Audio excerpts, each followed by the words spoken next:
Hey guys, Erica with a K here. Today's video is going to be on the Bye Bye Birdie ColourPop palette. As you guys know, I've been doing looks using exclusively this palette. Today's look is no different. Today I'm actually going to go in with this one that I can't pronounce, Heron Chick.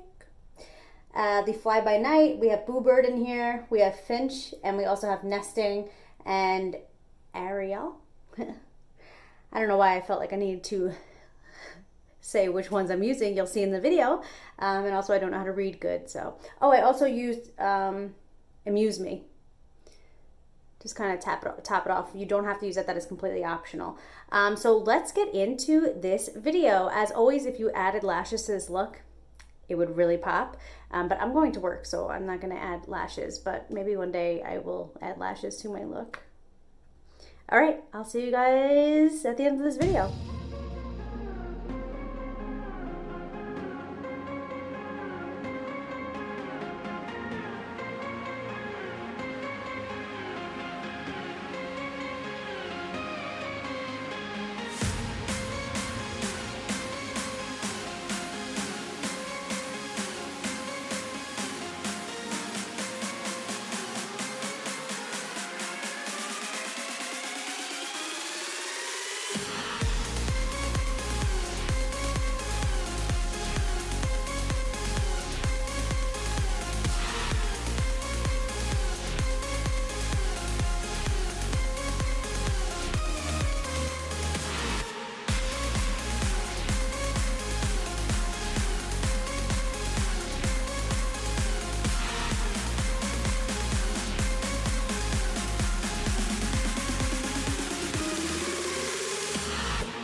Thank you guys so much for your love and support. Please don't forget to like and subscribe if you haven't already, and I hope to see you guys in my next video. If you guys want to see more videos like this, please let me know down in the comments below if you guys have this palette, if you guys were looking to get this palette, if you just want like a review on the actual palette itself and less makeup looks. Let me know. If you guys want to see my face, how I do my actual face makeup, because I'm always only doing my eyeshadow. If you guys want to see how I do my lashes or my liner or my brows or anything, let me know. And I love you guys so much, and I'll see you guys in my next video. Until next time, work hard, dream big, eat cake. That was weird. I'm gonna give it one more go. If you guys are still here, I really appreciate it. Until next time, work hard, dream big, eat cake. Bye guys.